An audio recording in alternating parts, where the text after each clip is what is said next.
after her first screams were heard at 3:55 a.m. Someone finally called the 102nd Precinct. 3 minutes later, a patrol car was there. The killer was gone, however, and Kitty Genovese died in the ambulance a few minutes before 5 o'clock. DOA, Queens General Hospital. When The Whimper of Whipped Dogs was first published in a magazine in June 1973, 9 years after Kitty Genovese's death, a million excuses and explanations why those 38 people had refused to help her after Kitty Genovese's death. I received a flood tide of letters telling me things were very different in New York now.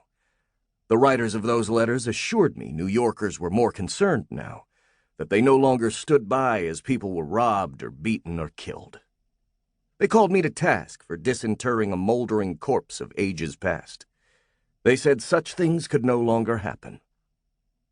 Yet in early 1975, when I first wrote this introduction, a nurse was stabbed to death in precisely the same Kew Gardens street, and one of the observers who watched the murder and did nothing was one of the women who had sat by as Kitty Genovese was butchered and defiled. This book speaks directly to the authors of those letters chiding me, because plus ça change, plus c'est la même chose. A few weeks ago, my housekeeper, Uzona, laid a beauty on me. She reads the newspapers. I haven't the stomach for it these days, so she has become my gazette. The story, which she found on the back page somewhere, was a quickie. Woman parking her car in Manhattan was driven to a frenzy by a dude in a VW who pulled into the space snout first behind her as she was backing up.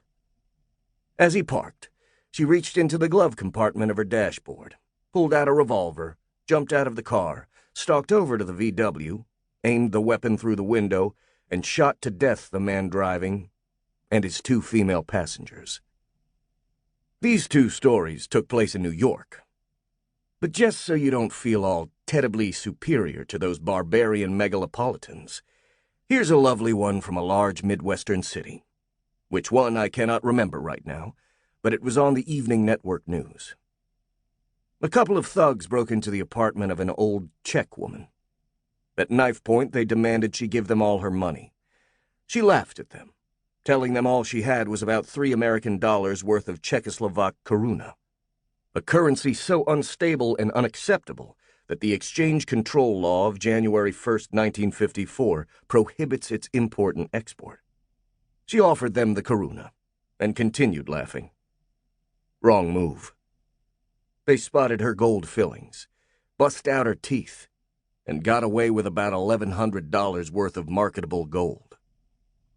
As horrifying as we may find Charlie Bronson's actions in Death Wish, his vigilante tactics of stalking and killing muggers in New York strike a sympathetic vibration in each of us, though we hate it in ourselves, though most of us would deny we feel the same urge from time to time.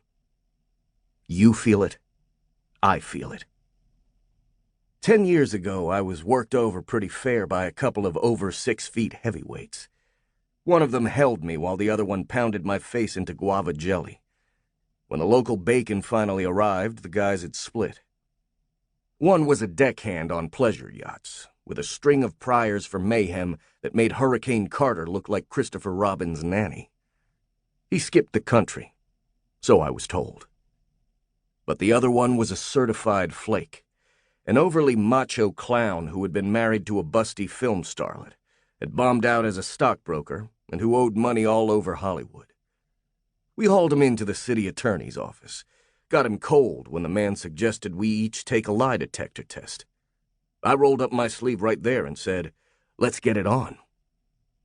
The flake began to hem and haw, and his attorney fum-fudd it was an invasion of something or other. Nonetheless, I took the polygraph test, and it backed my story 100%.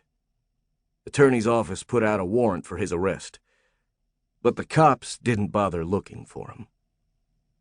We went to court almost 2 years ago and got a financial judgment against him for $5 grand, since it was obvious I wasn't going to be able to slap the son of a bitch in jail. Even though I had witnesses to unprovoked assault, battery, criminal assault, and a host of et ceteras.